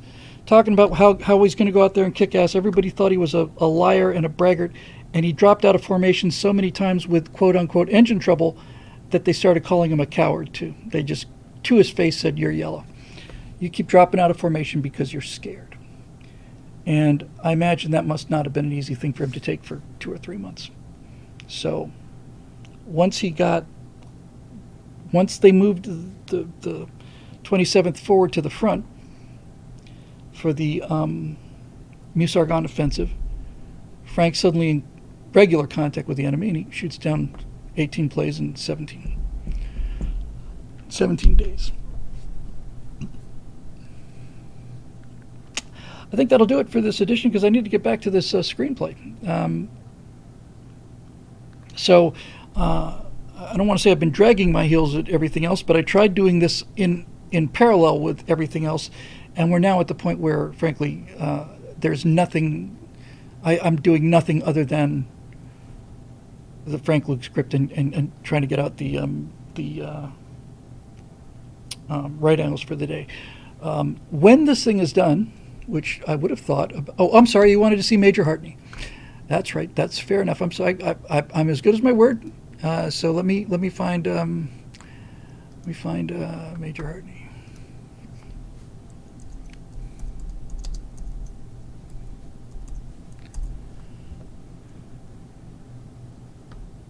Hang on.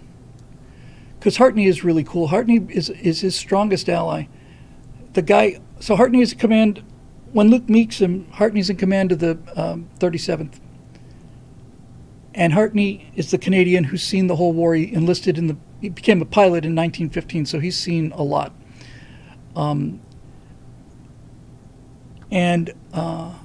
Right when Luke starts to when things really start to happen for him, Hartney is bumped upstairs, so he's given command of the entire first pursuit wing. And the guy who takes over is a military martinet. He's one of these guys who calls 5:30 Reveille, and we're going to come out for inspection, and the guys have been flying forever, and so it is a catastrophe, worst possible thing ever. I think this is probably my favorite picture of him. Hang on. Do this way, and I like this one a lot too.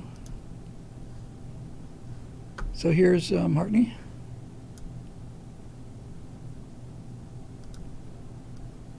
Hang on, YouTube.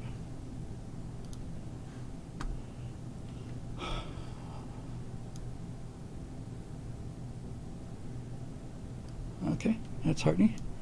And then I just really like this picture a lot because to me this is what the guy was really all about. He was end of the war with 6 kills. He was an ace. He saw a lot of action, but he was universally known as a really fair and somewhat gentle guy.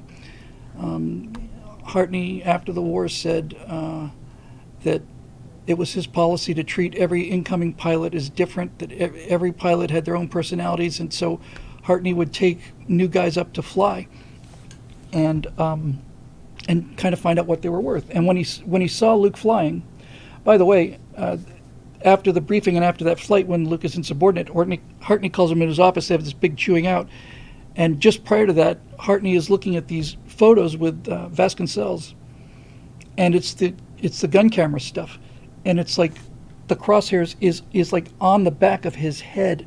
It's not like close or anything. It's either on the back of his head or right in the engine cowling. The planes are made out of wood and fabric. You could shoot through those things 100 times and not really affect the flying of it. So the pilots used to say you got to aim for either meat or metal, and that's got a ring to it, because that's the only way to really be sure you bring a plane down. You hit the meat or hit the metal. So either put a hole in the engine or kill the pilot. But that picture on the right especially, I don't know. I just think Luke was so lucky to have him. And then the guy who takes over for him, this military martinet, is named Alfred Grant. Let's see if I get a picture of him here. And again, this story never ends in terms of being remarkable, because after Luke dies, about a week or two after Luke dies, Luke's parents get this letter.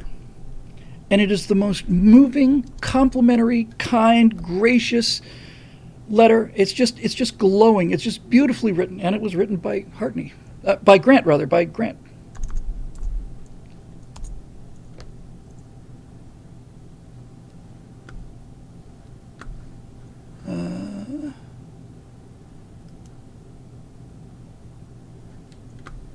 Yep. So here's the guy who took over when Hartney was promoted, and this is the guy who wanted Luke court-martialed. This is Grant, dropping it into YouTube, and now I'll drop it in. Oh, sorry, that was into Twitch, and here it comes into YouTube. Where'd it go?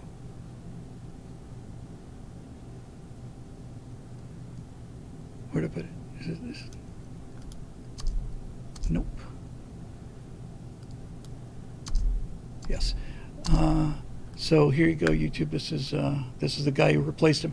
This is the guy who called the 5:30 a.m. reveilles. This is the guy who, insisted that the men all line up and that their shoes were all polished and their toenails were clipped and everything had to be, all spit and polish, and these guys were up there dealing with incredible stress, and he just hated Luke, just hated him, and that's where the real drama of the story is this conflict between this sort of natural born free spirit who has an awful lot of attractive qualities, but who at the same time is in fact insubordinate and rebellious.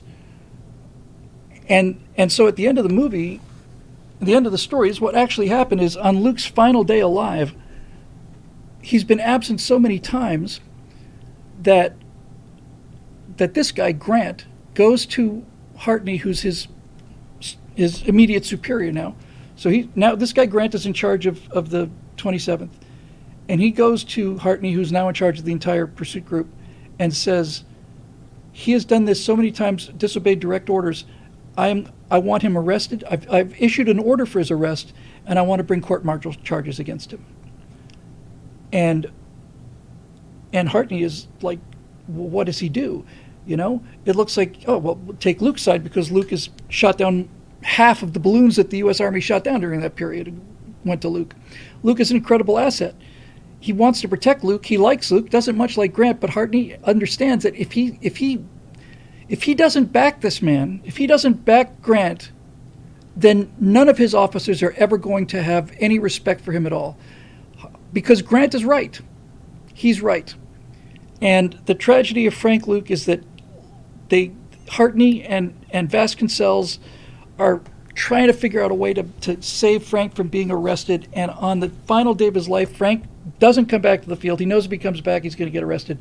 He lands out at a field near Verdun, and he figures the only way he can come back is with a hat full of kills. That to Luke is the only way he's going to be able to get back into, if I come back with 3 balloons, then what can they do to me? And he gets killed on that mission getting those balloons. But the tragedy of it is, this. Luke is in the airplane for his final flight. It's a desperate mission. It's essentially a suicide mission. He knows he's going to be arrested. He knows he has to get these balloons, and that he's going to be having to take extraordinary chances to do this. And he's in his airplane warming up, and Hartney and Vasconcells, who both on Luke's side, come to the realization, it's like, wait, hold on. We've got to back Grant. We've got to back the rule of law. But instead of court-martialing him, why don't we transfer him? Grant can say that he had him transferred out of the unit for insubordination, and Frank can go from the 37th to the 94th. He can fly with Rickenbacker. He loves Rickenbacker. He respects Rickenbacker, doesn't respect Grant. So there's a happy ending in there, There's the happy ending. It's like this little golden little trophy, it's like this right there on the table. And off he goes. And if that deal had occurred to them 3 hours earlier, Luke wouldn't have had to go on that gotta get 3 balloons mission.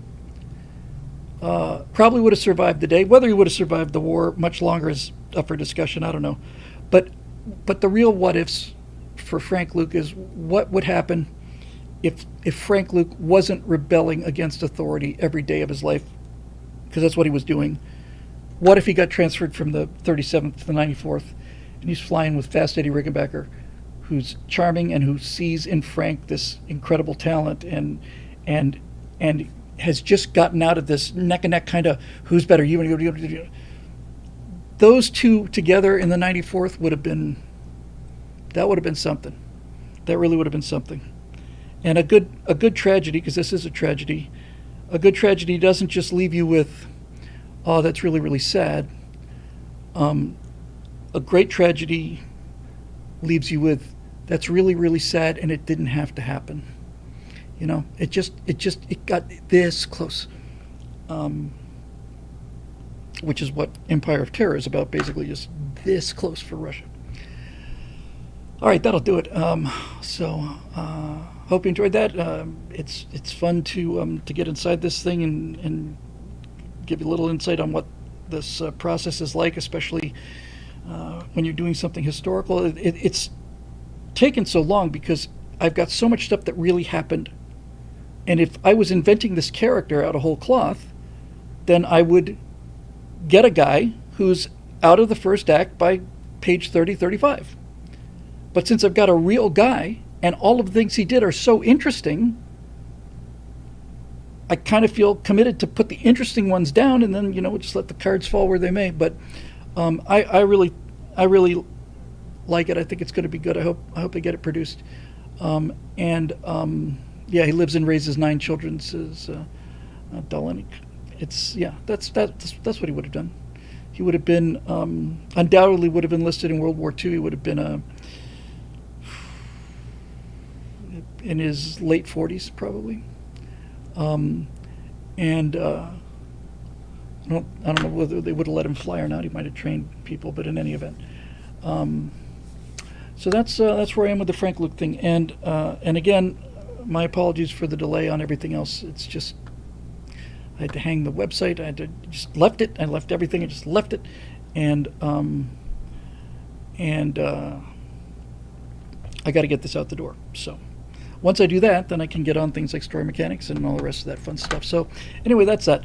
So this show is made possible, like all of them, by the members at BillWhittle.com who keep the lights on here, and to whom we are always very, very grateful. I've got to remember to change the header on the YouTube thing.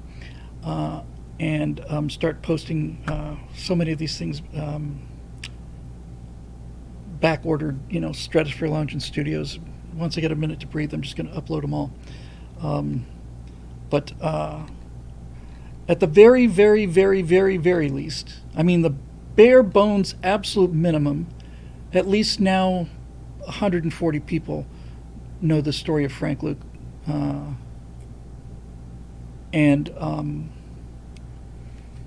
And we owe him, I think. We owe him a lot. All right, thanks for joining us. Say goodnight to YouTube. There we go. Hey, look at that. Good night, YouTube. We'll see you Thursday for Stratosphere Lounge.